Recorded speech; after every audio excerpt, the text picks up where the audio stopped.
J'ai pas grand-chose parce que j'ai vraiment pas de mémoire, mais des choses que j'ai pas aimé, puis je vais être précis, c'est pas parce que c'est pas bon, c'est parce que moi, j'ai pas trippé. Succession de Complete Series, j'ai vraiment pogné nerf après ça parce que c'est une très bonne performance d'acteur. L'histoire est bonne, c'est avec Brian Cox.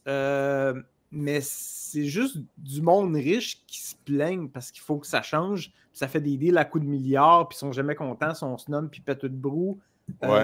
Arrogant. En tout cas, moi, ça, c'est quelque chose que j'ai découvert avec parce que les séries complètes est terminée, mais que j'ai fait ah non, il y a peut-être, mais c'est pas que c'est pas mauvais. Moi, j'ai pas aimé ça. Fait que ça, c'est je dirais mon flop, si on peut dire ça. Pour les affaires que j'ai aimées, puis je sais que toi, t'as peut-être moins trippé, moi, c'est vraiment juste pour la côté du nostalgie, c'était de voir le Indiana Jones, le Dial of Destiny, de voir une dernière fois le personnage de Harrison Ford. Et aussi, ce que j'ai aimé, si vous regardez sur Disney+, ils ont mis un documentaire d'à peu près 1h30 sur la rétrospective du personnage puis la carrière d'Harrison Ford et tout. Fait que ça c'est quelque chose que j'ai vraiment aimé. Le film tout seul, c'était bien, c'était le fun, mais j'ai pas comme trouvé ça comme super extraordinaire, mais c'était le fun. J'aime mieux avoir un film une dernière fois avec un personnage qu'on aime que de pas en avoir du tout. T'sais. Fait que il y a ça. Puis pour le documentaire, je trouve que ça a bien complété. Fait que si vous êtes abonné à Disney+, il y a un documentaire sur Harrison Ford et Indiana Jones, sa carrière. Je vais aller l'écouter, moi. Je vais aller l'écouter. Ouais, bon, parfait. Puis là, à cette heure que c'est sorti en média physique, si vous avez la chance de vous le procurer, c'est quand même bon. Là. Je vous montre vite en petit dans le coin. J'ai mes filles qui m'ont ramené des États-Unis l'édition exclusive Walmart de Indiana Jones and the Dial of Destiny. Donc, ça fait partie de la collection. J'ai quand même bien aimé, moi. J'ai plus aimé ce film. Pour moi, c'est le 3e meilleur de la franchise. Parce que avant celui-là, l'autre, c'était comme, OK, tu t'en vas où avec tes les crânes de cristal avec les extraterrestres, là? Ouais. J'étais comme, OK, bon, t'as voulu pousser ta note un peu, là, j'ai jamais été un fan de Temple of Doom. Fait que ce film-là, par défaut, s'est retrouvé en 3e position. Ouais, c'est ça. Fait que ça, j'ai bien aimé. Une découverte, encore une fois, parce que je l'ai reçu en média physique, puis j'ai commencé avec la première saison par après, c'est Yellow Jacket. Je ne savais pas à quoi m'attendre. Ça avait de l'air vraiment bizarre, puis fucking un peu sur quand tu regardes la couverture. Mais la performance des acteurs, on a des personnes, Sophie Nellis qui joue dans la série, c'est une actrice québécoise. Christina Ricci, qui est en blonde avec les cheveux courts. Enfin, je la reconnais pas presque. C'est bizarre, tu sais. Mais super bonne performance, puis elle fait un personnage un petit peu... tordu. Psychopathe, oui, tordu. Puis ça fit, c'est parfait. Fait que le casting est très bon. L'histoire amène si vous avez aimé Lost, ça amène un petit côté un peu similaire au niveau de on dit pas tout, on garde une partie de mystère, il y a une partie surnaturelle. Fait que ça a été chercher un peu le côté de Lost que j'avais aimé. Là, la grève est finie. Fait que j'espère qu'on va avoir, j'ai hâte de voir la 3e saison pour pouvoir apprendre plus. J'espère qu'ils vont en faire d'autres. Fait que ça c'est pour Yellow Jacket. Une autre belle découverte cette année, je l'ai vu en média physique, j'ai pas vu voir au cinéma, c'est Mission Impossible, le dernier. Ça, j'ai vraiment aimé toutes les scènes, la prémisse, l'histoire, même si originalement c'était en 2 parties. Je dois donner raison à Denis qui disait que même...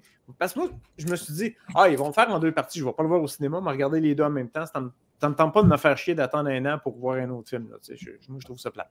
Puis finalement, ils ont changé d'idée. Ils ont décidé de faire ça vraiment juste une partie, ça tient dans son histoire, puis ils vont faire d'autres choses par après. Fait qu'on va voir ce que ça va donner, mais ça a été une belle découverte. Là, dans les choses qui s'en viennent, oui. Premièrement, je ne sais pas s'ils vont le faire, mais j'aimerais ça. Étant donné qu'on a eu un délai, parce que moi, ma frustration des séries télé, pour la raison que je les écoute en média physique, c'est parce que il y a toujours un break du temps des fêtes, mais le break du temps des fêtes, il ne recommence pas le 4 janvier. Non, ça recommence genre au début février, des fois à la fin février. C'est comme tu me niaises-tu, là. Puis là, ils mettent 3 épisodes, puis après, il y a un break de 2 semaines, puis ils mettent Non, arrête ça, là. Là, ils ont été en grève. S'il vous plaît, j'espère que, comme là, les NCIS, ça va recommencer en février. J'espère que tu vas tout me faire ça d'une trotte jusqu'au mois de juin. Laisse faire les breaks, t'en as eu assez. Là, là, je comprends, pour les acteurs et la compagnie de production, elle a besoin de tourner les épisodes. Ça, c'est correct. Sauf une semaine, 2, c'est correct. Mais fais-moi pas 3 épisodes, un break de 3 semaines, mettre 2-3 épisodes, puis un autre break, puis étirer ça jusqu'à la fin août. Comme les Yellowstone, là, les hosties de Yellowstone, ils font ça, j'étais curé, j'étais à la veille de les kicker dans la gorge. Non, mais ça c'est un autre de mes attentes. La deuxième partie, mais là, tu sais, originalement, Yellowstone, saison 5, partie 2, t'es supposé de sortir au mois de janvier, là. C'est reporté, hein? C'est sûr, il y a eu la grève des acteurs. Il va y avoir aussi les primeurs des élections américaines, fait que ça va encore repousser. Mais c'est Paramount, c'est pas les chaînes ordinaires. Là, fait que puis ça, c'était la frustration. J'avais vu que ça. Mes premières frustrations, c'est avec X-Files. Parce que tu regardes X-Files à la TV, ils mettent partie 1 de 2, tu sais que ça va continuer, ils finissent ça juste quand c'est pas le temps. Puis là, tu fais right, c'est les X-Files, on ouvre la TV. Puis là, c'est les élections, ou c'est le baseball, ou c'est Super Bowl. Tu viens tu là. Fait que c'est de là part ma frustration des médias physiques. Avec 24, une année, il l'avait fait. Il avait commencé au mois de janvier, puis il n'avait pas mis de pause de semaine, puis il avait étiré ça jusqu'à fin mai, début juin. Puis ça, j'avais aimé ça.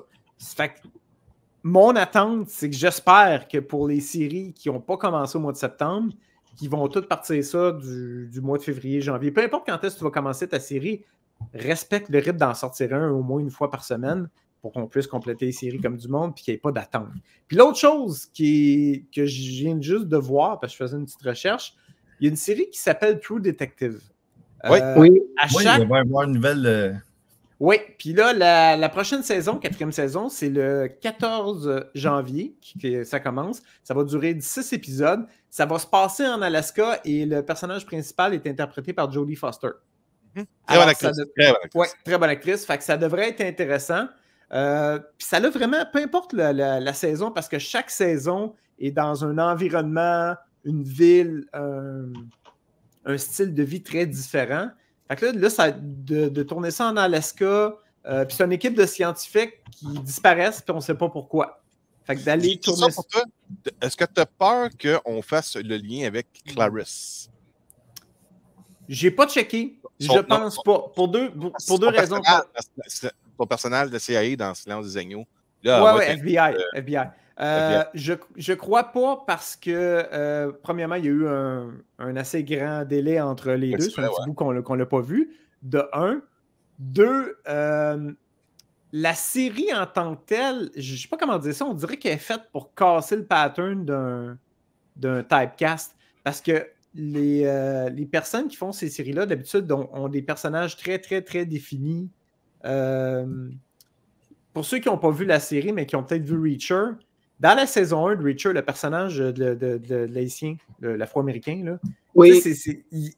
c'est très comme il y a une performance où ce que tu comprends qu'il cache de quoi, tu ne comprends pas trop exactement. Il y a ses règles, il y a sa façon d'agir, de penser. Puis toute l'ambiance dans son bureau, puis tu sais, ça a comme son propre univers à lui. Puis dans True Detective, c'est la force de la série, si elle est bien faite, parce que je ne l'ai pas vu encore la 4e saison, devrait créer un environnement où tu as l'impression de faire partie de la gang, tu as l'impression d'être là, puis de juste suivre qu'est-ce qui se passe. Puis c'est comme une immersion complète. Fait que je pense que ça va casser le personnage de Clarisse, mais j'ai aucune idée de qu'est-ce qu'elle va avoir de l'air, de quoi ça ressemble. J'ai même pas vu la bande-annonce, j'ai juste vu l'annonce pour le 14 janvier. Je demande ça pour Isabelle, parce qu'elle les a écoutés, les True Detective. Est-ce que tu sais si en janvier, la série va être disponible en français également, ou est-ce que c'est juste en anglais? Je ne sais même pas. J'ai même pas eu le temps de checker où ça va être diffusé. Sur Crave HBO. Ah, OK. Parfait. Fait que ça, c'est une très bonne question. Je ne le sais pas. Est-ce qu'en temps normal... Oui, c'est ça. Je sais que les coffrets, je me semble de mémoire, les coffrets sont faits en français aussi. Oui. Non, ce que je veux dire, c'est que la télé conventionnelle, souvent, va sortir en anglais et l'année d'après va sortir en français. Ouais, en streaming, ils ont l'habitude de tout sortir les langues en même temps. Ouais, ça, puis un peu qu'il avait fait aussi avec Yellowstone. Puis il y a certaines chaînes qui vont le faire en même temps. Fait que, parce que ils sont propriétaires. Fait que c'est pas une vente à quelqu'un d'autre. Fait que c'est eux autres, c'est dans leur intérêt de le faire en même temps. Fait que c'est un peu ça. Fait que ça serait ça, je vous dirais, mes attentes. Que les séries puissent recommencer, puis continuer d'une shot au lieu de faire des pauses interminables pour absolument rien, surtout que là, on a manqué une couple de mois. Puis que j'ai très hâte de voir aussi True Detective avec Jodie Foster pour la saison 4 à partir du 14 janvier.